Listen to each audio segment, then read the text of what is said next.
प्रिय छात्रों, अब जो हम शुरू करने जा रहे हैं एनसीईआरटी क्लास 10th का वर्णिका भाग 2, ठीक है। और इस वीडियो में हम पढ़ने जा रहे हैं सबसे पहला जो चैप्टर है दही वाली मंगम्मा। इस कहानी को हम एक ही वीडियो के माध्यम से पूर्ण रूप से समाप्त कर देंगे, तो इस वीडियो को बिल्कुल भी स्किप नहीं करना है, शुरू से लेकर के लास्ट तक जरूर देख लेना है ताकि कोई भी डाउट ना रहे। तो आइए, इस चैप्टर में हमको बेसिकली पढ़ना क्या है, तो इस चैप्टर में हमको सास बहू बेटा पोता मात्र इन्हीं चीजों के बारे में स्टडी करना है। तो आइए वीडियो को शुरुआत करते हैं बिना देर किए हुए। तो यहाँ पे क्या करते हैं, इसमें क्या चीज के बारे में पढ़ना है, तो सास बहू बेटा और पोता के बारे में सबसे पहले जान लेते हैं कि चैप्टर का नाम क्या है। तो दही वाली मंगम्मा। इसका लेखक कौन है सर, तो लेखक है श्रीनिवास।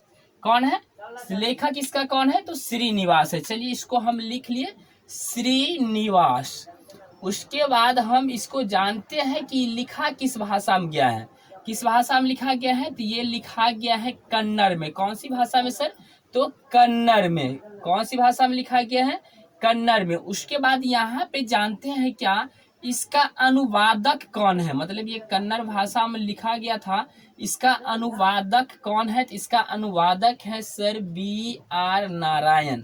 कौन है अनुवादक इसका, तो V.R. नारायण। नारायण। उसके बाद जान लेते हैं कि यही जो मंगम्मा है इसका गांव कहाँ है, तो यहाँ पे लिख लेते हैं मंगम्मा का गांव कहाँ है सर, तो इसका गांव है वेंकटपुर। कहाँ है, वेंकटपुर। वेंकटपुर।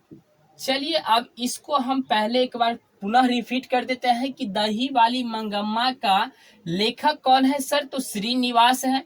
लिखा किस भाषा में गया है, तो ये लिखा गया है कन्नड़ में। और इसका अनुवादक कौन है सर, तो V.R. नारायण है। और इस दही वाली मंगम्मा का गांव कहाँ था, किस गांव में थे, तो ये थे वेंकटपुर।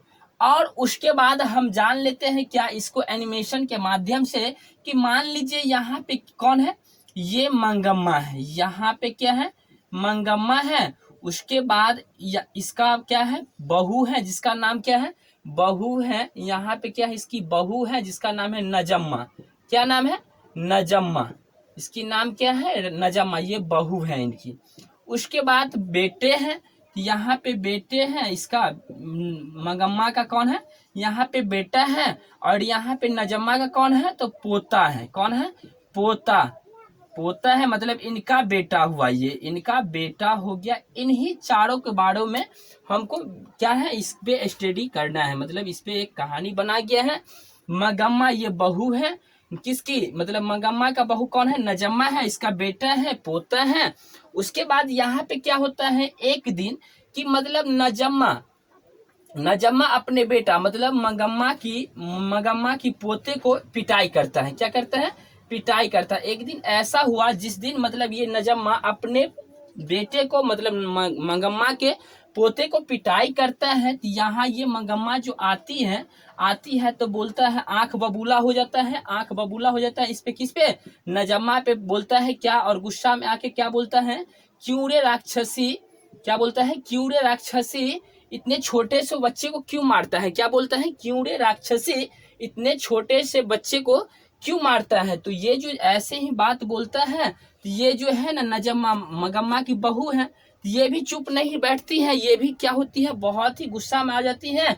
और ये भी इनको क्या बोल देता है, फटकार देता है। तब ये बोलता है क्या, मंगम्मा अपने बहू नजम्मा से बोलता है, आने दो तुम अपने पति को। क्या बोलता है, आने दो तुम अपने पति। तुम अपने पति का मतलब ये हुआ कि मंगम्मा अपने बेटे के बारे में बोलता है कि आने दो, और उनको बताते हैं कि मतलब ऐसा ऐसा बात हुआ है कि छोटे से बच्चे को इतना पिटाई किया है। तब ऐसा हुआ कि उनका बेटा आया, मंगम्मा का कौन आया, बेटा आया। जैसे ही बेटा आया, ये अपने बेटे को बताया, ये जो समस्या हुआ था घर में, जो ये बच्चे को पिटाई हुआ था, इसके बारे में अपने बेटे को बताता है।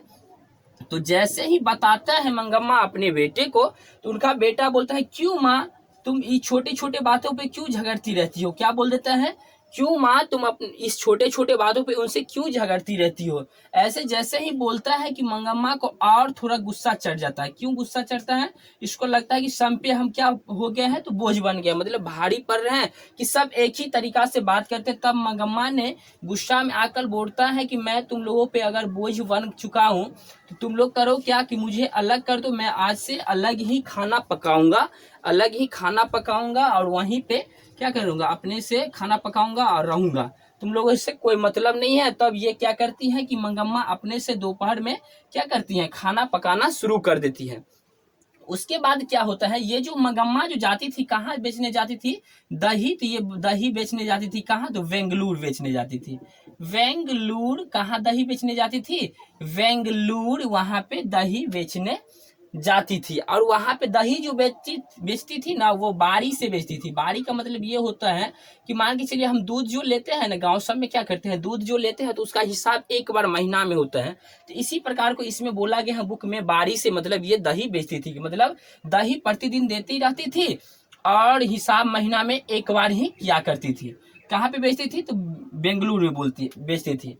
अब बात करते हैं कि प्रत्येक व्यक्ति की पर्सनल लाइफ में कोई न कोई ऐसा व्यक्ति मिल ही जाता है जिसको हम पर्सनल दुख और सुख को शेयर करते हैं उनके पास। या जहाँ जो ये बेंगलुरु जो दही बेचने जाती थी, वहां पे एक बूढ़ी औरत थी जिसको ये क्या मंगम्मा जो है ना, उसको माँ के उच्चारण करती थी, माँ के उपनाम से पुकारा करती थी, उसको क्या बोलते थे, माँ के नाम से पुकारा करती थी। तब क्या हुआ कि एक दिन ये सब जो घटना हुई थी इनके घर में, ये जो घटना है ना, मंगम्मा अपने माँ को, मतलब माँ का मतलब है बेंगलुरु की जो महिला थी, इनका जो प्रॉपर महिला हो गई थी, उनको ये बात शेयर की। जैसे ही शेयर की तो ये सब बात तो हो गया। उसके बाद एक दिन जब मंगम्मा दही बेचने जाती है वहां बेंगलुरु, तो ये माँ जी को देखती है क्या कि मखमल की ब्लाउज पहनी हुई, क्या पहनी हुई, तो मखमल की ब्लाउज पहनी हुई थी माँ जी। तो इनसे पूछी क्या मंगम्मा, माँ जी एक चीज बताइए कि ये मखमल की जो ब्लाउज है ना, ये कितने रुपया की आती है, कितना रुपया की आती है, ये किनसे पूछा, तो ये माँ जी से पूछा। कौन, तो मंगम्मा ने पूछा। तो जैसे ही पूछा तो इन्होंने क्या किया, इसका तो इनकम, या मान के चलिए पहले क्या होता था, जितना भी इनका इनकम होता था महीना का, वो नजम्मा या अपने बेटे पोते में खर्च करते थे। अब जैसे ही ये अपने परिवार से क्या हो गया, अलग हो गए, तो जितना भी इनकम इनका होता था पूरे बचा ही रहता था। खाना उना खाने के बाद जितना भी बचत होता था सब बचा ही रहता था। तो ये क्या किए, मखमल का ब्लाउज पहने, और मखमल का ब्लाउज पहन के, और जैसे ही अपने घर गई तो उनकी जो बहू थी, कौन है बहू, मंगम्मा की, तो नजम्मा है बहू।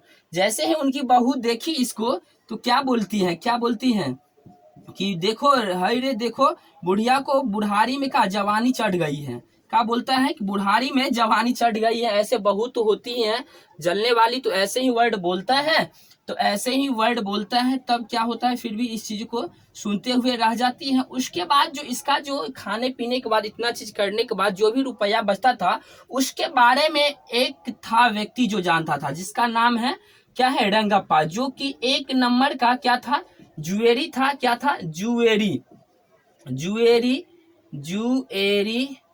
और भंगेरी, जो भी मान लीजिए, नशेरी, भंगेरी, जुएरी, ये था कौन था, रंगप्पा था, जिसका जो क्या था, ज्वेरी था और नशेरी था। इन्होंने इसके रूप, मतलब जितना भी इसका जो कैपिटल इनकम जो बचता था, इसके बारे में सिर्फ उन्हीं को पता था। तो ये क्या हुआ, एक दिन क्या हुआ, रास्ते में ये जा रही थी, वहां से बेंगलुरु से क्या करके दही बेच के जा रही थी, और रास्ते में एक अमराई की कुआं है। क्या है, अमराई की कुआं है रास्ते में।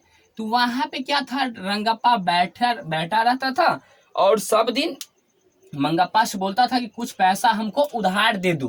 तो क्या करता था ये मंगम्मा, तो मंगम्मा बोलता था उनको, रंगप्पा को, कि मेरे पास रुपया नहीं है, कुछ ना कुछ प्रतिदिन बहाना बनाते थे, लेकिन कितना दिन बहाना बनाएंगे।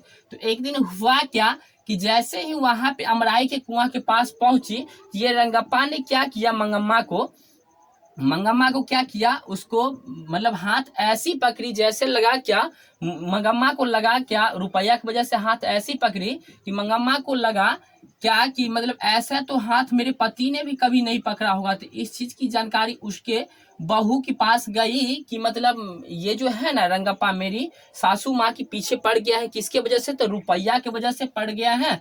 तो फिर क्या बोला, जैसे ही पता चला उसको तो वो क्या किया कि इस रुपया के लोभ में आकर पुनः इनसे मिला जुली करने की बात कही। मतलब अपने ये सासू माँ जो है मंगम्मा उनसे मिलने की बात कही। तो ये डायरेक्टर क्या किया, डायरेक्टर नहीं बोल के एक दिन ऐसे ही बोले और बोले अपने पोते को, मतलब उनके वो अपने बेटे को, कौन, नजम्मा अपने बेटे को अपने दादी माँ के पास भेजी और ऐसा बात बोलने के लिए कहा। और तब खुद वो क्या, कौन, नजम्मा आके और अपने सासू माँ से बोलती है, माँ जी आप दही बेचना छोड़ दीजिए, अब मैं इस काम को संभालूंगा। और पुनः कौन दही बेचना शुरू किया, तो दही बेचना अब शुरू किया नजम्मा ने। इस प्रकार से सिर्फ इतना ही कहानी इस चैप्टर में दिया गया है। और यहाँ पे क्या है, रंगप्पा कौन था, तो जुएरी है, नशेरी है। इस प्रकार से हम क्या किए, इस कहानी को समाप्त किए। अगर वीडियो पसंद आया है तो वीडियो को लाइक करें, चैनल को सब्सक्राइब करें, दोस्तों के साथ शेयर करें। फिर मिलते हैं नेक्स्ट वीडियो में, तब तक के लिए धन्यवाद।